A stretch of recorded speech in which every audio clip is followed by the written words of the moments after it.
വീശണ്ട. ആ, അപ്പോൾ സുഹൃത്തുക്കളെ, അപ്പോൾ നിങ്ങൾ പറഞ്ഞ പ്രകാരം ആദ്യമായിട്ട് ഞങ്ങൾ ആഫ്രിക്കൻ മല്ലി വെച്ച് ചമ്മന്തി അരയ്ക്കാൻ പോവാം. ഒരുപാട് സുഹൃത്തുക്കൾ പറഞ്ഞു ഇത് ചമ്മന്തി ഞങ്ങൾക്ക് അറിയത്തില്ല സത്യം പറഞ്ഞു കഴിഞ്ഞാൽ. അപ്പം പറഞ്ഞവരെല്ലാവരും പറഞ്ഞേക്കണത് ചമ്മന്തി അരയ്ക്കാം, മല്ലിയിലയുടെ അതേ ടേസ്റ്റാണ്, അതേ മണമാണ്, അത് നമുക്ക് മനസ്സിലായി. അപ്പോൾ എന്തായാലും ഇത് വെച്ച് ചമ്മന്തി അരയ്ക്കാമെന്ന് വിചാരിച്ചു. മല്ലിയില ചമ്മന്തി പോലെ തന്നെ ആഫ്രിക്കൻ മല്ലി അല്ലെങ്കിൽ ഡ്യൂപ്ലിക്കേറ്റ് മല്ലിയില എന്തൊക്കെയോ പേര് പറഞ്ഞു കേട്ടോ. പക്ഷെ ഒരുപാട് നന്ദി കേട്ടോ, നമ്മളതൊക്കെ അറിയത്തില്ലായിരുന്നെങ്കിൽ നിങ്ങൾ പറഞ്ഞ് നശിപ്പിച്ച് കളയുമായിരുന്നു. പക്ഷെ പിഴുത് അതായത് മൊത്തത്തിൽ വേണ്ടാന്ന് വെക്കത്തില്ല, ചെടി അങ്ങ് കിളിച്ച് ഇതിന്റെ ഇത് വിത്ത് വീണിട്ട് കിളിച്ച് അങ്ങനെ ഇരിക്കും, കളയത്തില്ല, പക്ഷെ ഉപയോഗിക്കത്തില്ലെന്നേ ഉള്ളൂ. മതിയാവല്ലേ, കുറച്ച് ചെറിയൊരു ചമ്മന്തിക്ക് വേണ്ടിയുള്ള പരിപാടി മതി. എന്തായാലും അരച്ച് നോക്കാം, കുഞ്ഞുങ്ങൾ കഴിക്കുന്നോ ഇല്ലെന്ന് അറിയണമല്ലോ. അതെ.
അപ്പം പ്രിയ സുഹൃത്തുക്കളെ, നിങ്ങൾ പറഞ്ഞതിൻ്റെ പേരിൽ മാത്രമാണ് ഈ ഒരു ആഫ്രിക്കൻ മല്ലി നമ്മൾ ചമ്മന്തി, അല്ല ഞങ്ങൾ അറിയത്ത പോലും ഇല്ലായിരുന്നു. അതാ പറമ്പിൽ അവിടെ കിടന്നതിന്.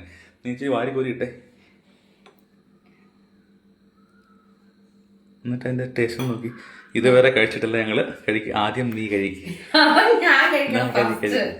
മറ്റതിലേക്ക് കൈ നീട്ടിങ്ങ വരും, ഇത് മാത്രം ഞാൻ കഴിക്കും. അല്ല, ഈ മല്ലിയിലയും പുതിന എന്നൊക്കെ തമിഴ്നാട്ടിലെ സംഭവമല്ലേ, അതുകൊണ്ട് കഴിച്ചു. ആ ശരി, കഴിച്ചു. ആഫ്രിക്കൻ മല്ലി എന്തൊക്കെയോ ഇതിന് പേരുണ്ട് കേട്ടോ, പറയൂ. എല്ലാ ഭക്ഷണം കഴിച്ചിട്ട് കൊള്ളാമെന്ന് പറഞ്ഞ പോലെ പറയുവാന്ന് വിചാരിക്കരുത്, സത്യത്തിൽ അടിപൊളിയാണ്. ഇത്രയും കാലം വെറുതെ അത് ഉപയോഗിക്കാതെ കളഞ്ഞല്ലോ. എന്തുകൊണ്ട് പറഞ്ഞില്ല അല്ലേ? എത്ര നാളായിട്ട് നമ്മുടെ പറമ്പിലുണ്ടെന്നറിയാവോ? പറമ്പ് വൃത്തിയാക്കുമ്പോഴെല്ലാം അതിന്റെ വലിയ ചെടികൾ പിഴുതങ്ങ് കളയും. പിന്നെ അതിന്റെ കുഞ്ഞ് ഒരുപാട് വെക്കല്ലേ, അരികൾ വീണിട്ട് രുചി അറിയാൻ പറ്റത്തില്ല.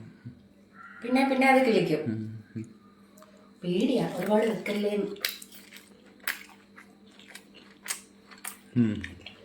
സൂപ്പറാ സുഹൃത്തുക്കളെ.